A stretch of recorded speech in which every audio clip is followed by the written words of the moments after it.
Are you sailing some rough seas? Do you feel like you're out on the ocean in a boat alone? The waves are washing overboard. You feel as if your vessel is about to go down.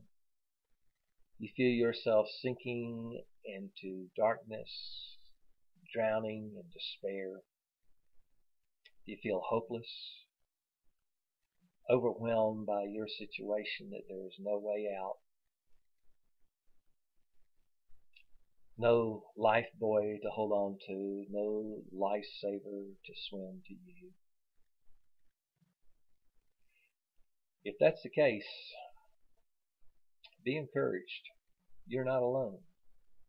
There's thousands, there's millions of people right now all around this world who feel the same way, whose problem might not be the same as yours, but who know what it's like to feel like you're going under.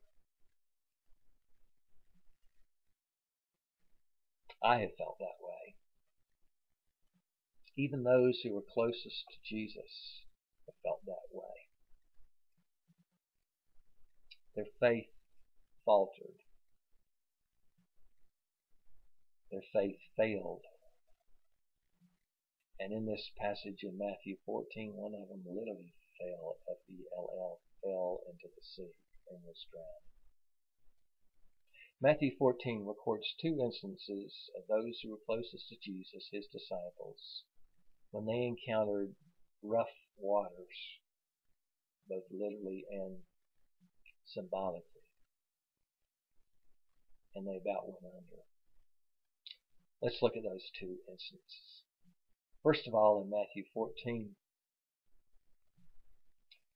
verse 14, Jesus comes ashore to a large crowd, and he feels compassion for them and heals their sick. When it was evening, the disciples came to him and said, "This place is desolate. The hour is already late, so send the crowds away, that they may go into the villages and buy food for themselves." But Jesus said to them, "They don't need to go away. You, the disciples, you give them something to eat." They said to him, "We have here only 5 loaves and 2 fish." Evidently, the disciples had taken a survey among the crowd, which we later learned was 5,000 men plus women and children. And they determined that they had only 5 loaves and 2 fish. They thought only resources they had available were what they could see, touch, taste, smell, whereas they did not realize the creator of all food, the creator of the earth, was standing in front of them. Jesus said, verse 18, "Bring them, the loaves and fish. Bring them here to me. Whatever you got, bring it to me." He took the 5 loaves and the 2 fish, and looking up toward heaven, he blessed the food. Breaking the loaves, he gave them to the disciples, and the disciples gave them to the crowds, and they all ate and were satisfied. What a demonstration of faith Jesus had, to look to the Father, ask a blessing, and start breaking the bread. Demonstrating his faith, he just kept breaking the bread. And just there kept being more and more and more to break. He gave it to the disciples, and the disciples went out to the crowds, hundreds of them, each disciple to hundreds of people, just passing out the bread and the fish, and how their faith must have grown as they just kept reaching in the basket and pulling up more and more. They picked up what was left over, the broken pieces, 12 full baskets, 12 disciples each with a basket full. The disciples with little faith, thinking they only had 5 loaves of bread and 2 fish, learned that little is much in the hands of Jesus. The second incident immediately follows in chapter 14, verse 22. After Jesus told the disciples to get into a boat and go ahead of him to the other side, Jesus sent the crowds away and went up on a mountain by himself to pray. He prayed over the loaves and fish. Now he's by himself praying.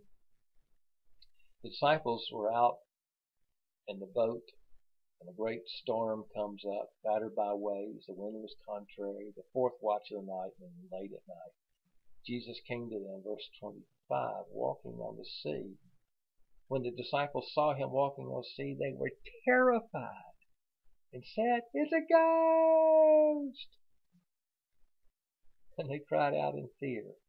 But immediately Jesus spoke to them, saying, "Take courage. It is I. Do not be afraid." Someone has said that fear is faith in reverse. Peter said to him, "Lord, if it is you, command me to come to you on the water." Remember, Jesus had told the disciples, "Bring them here to me. Bring what you have, the resources, the loaves, the fish. Bring them here to me." Jesus says, verse 29 to Peter, simply, "Come." Peter got out of the boat, walked on the water, and came forward toward Jesus. But seeing the wind, he became frightened once again. Fear, the enemy of faith. He became frightened, and beginning to sink, he cried out, "Lord, save me!" Verse 31, immediately Jesus stretched out his hand and took hold of him and said to him, "You of little faith, why did you doubt?"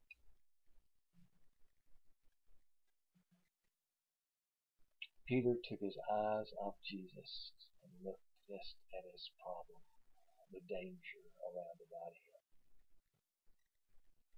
I've been in my own storm for a number of months now, dealing with mantle cell lymphoma, type of cancer, a rare type of lymphoma that's difficult to cure, if not heal. I had 5 rounds of chemotherapy, first 3 rounds at MD Anderson Cancer Center in Houston, the last 2 rounds here at home in the Atlanta area. Today I went to my oncologist for blood test and hopefully to begin my 6th round of chemotherapy today. But the blood test showed that my platelet count was too low to have chemotherapy this week, as it had been too low the last couple of weeks. Last week I did have a bone marrow biopsy and a PET scan, which showed that progress is being made, but right now we sort of seem stalled out with no wind in our sails. I was disappointed today. My doctor is puzzled by why the platelets are remaining low. In fact, his comment was, "Well, you're going back to Houston," meaning I need to go back to the oncologist expert in MD Anderson to get his consult and advice. Whatever I can bring to Jesus, I'm going to bring to him, all the knowledge that I can put at my disposal. But most of all, I want to come to him and look to him. Not pitch a pity party right now, not wallow and weep in my disappointment right now, but to fix my eyes on Jesus, the author and the finisher of my faith. I hope my response will be ultimately like it was of the disciples in this situation. Verse 33, and those who were in the boat worshipped him, saying, "You are certainly God's Son." So if you're in a storm right now, I hope you'll join with me and let's walk on the water and see a miracle.